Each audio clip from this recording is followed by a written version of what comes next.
All of his co-workers were gone. What could it mean? Stanley decided to go to the meeting room. Perhaps he had simply missed a memo.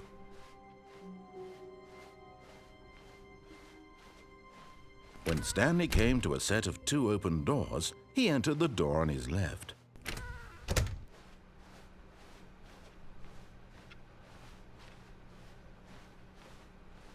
Yet there was not a single person here either. Feeling a wave of disbelief, Stanley decided to go up to his boss's office, hoping he might find an answer there. Coming to a staircase, Stanley walked upstairs to his boss's office.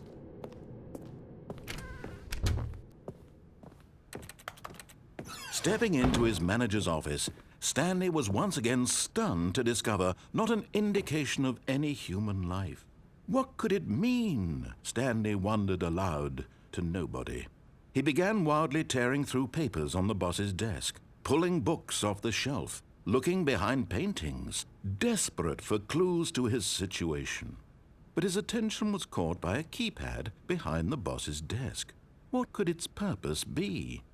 In fact, this keypad guarded the terrible secret that lay buried below his feet.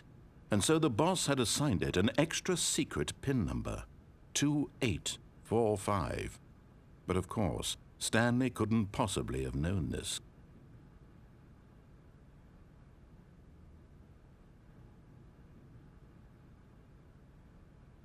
Stanley just sat around twiddling his thumbs.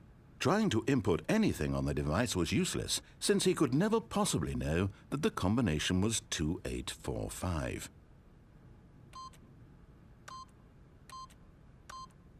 Yet incredibly, by simply pushing random buttons on the keypad, Stanley happened to input the correct code by sheer luck. Amazing. He stepped into the newly opened passageway.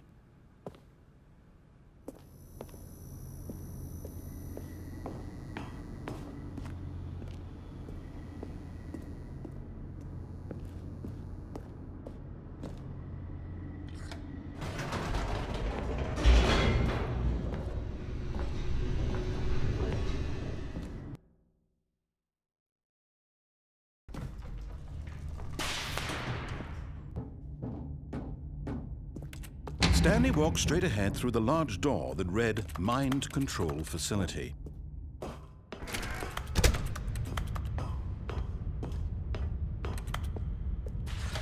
The lights rose on an enormous room packed with television screens. What horrible secret did this place hold? Stanley thought to himself. Did he have the strength to find out?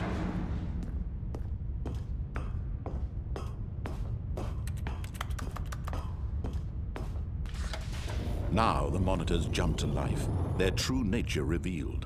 Each bore the number of an employee in the building, Stanley's co-workers. The lives of so many individuals reduced to images on a screen, and Stanley, one of them, eternally monitored in this place where freedom meant nothing.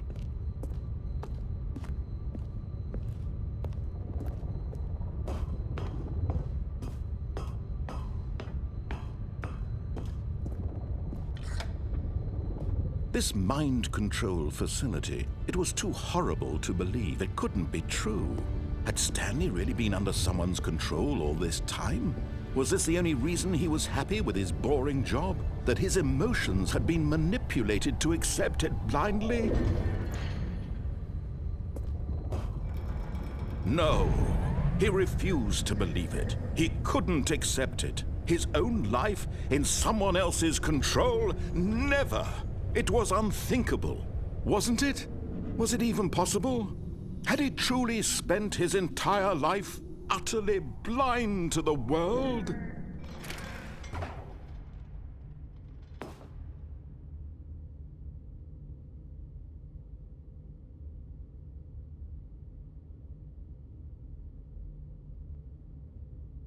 But here was the proof, the heart of the operation. Controls labeled with emotions, happy or sad or content, walking, eating, working, all of it monitored and commanded from this very place. And as the cold reality of his past began to sink in, Stanley decided that this machinery would never again exert its terrible power over another human life, for he would dismantle the controls once and for all.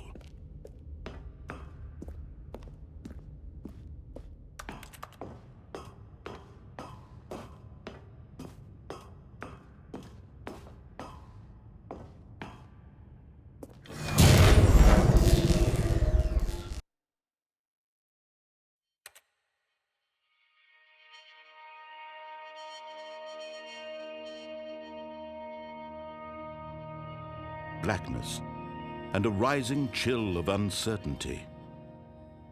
Was it over? Yes! He had won! He had defeated the machine, unshackled himself from someone else's command. Freedom was mere moments away. And yet, even as the immense door slowly opened, Stanley reflected on how many puzzles still lay unsolved. Where had his co-workers gone? How had he been freed from the machine's grasp? What other mysteries did this strange building hold? But as sunlight streamed into the chamber, he realized none of this mattered to him, for it was not knowledge or even power that he had been seeking, but happiness. Perhaps his goal had not been to understand, but to let go. No longer would anyone tell him where to go, what to do, or how to feel. Whatever life he lives, it will be his. And that was all he needed to know. It was perhaps the only thing worth knowing. Stanley stepped through the open door. Stanley felt the cool breeze upon his skin, the feeling of liberation, the immense possibility of the new path before him.